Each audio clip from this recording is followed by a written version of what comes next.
Hei, Dan Kåre Karlsen, daglig leder i filteravtale.no.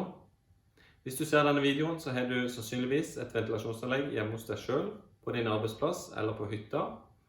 Og etter denne videoen så kan du laste ned en gratis guide til et bedre inneklima.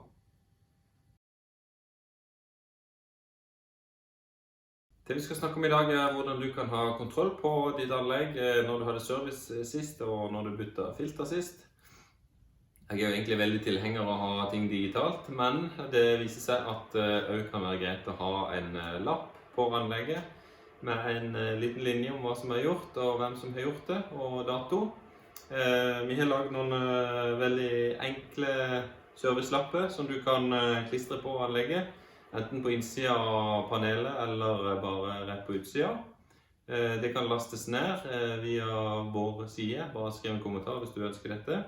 Jeg kan vise dette fort, det ser sånn ut. Det er en egen linje for dato, og så er det en linje for hva som er gjort, og så er det plass til å skrive initialene. Sånn som her da, er det byttet filter 2 ganger i året.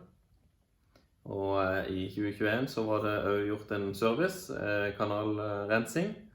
Og det er veldig greit å ha det oversiktlig på en servicelapp i nærheten av anlegget, eller rett og slett på anlegget. Så hvis du ønsker en sånn lapp, dette er en klistrelapp som du kan klistre på.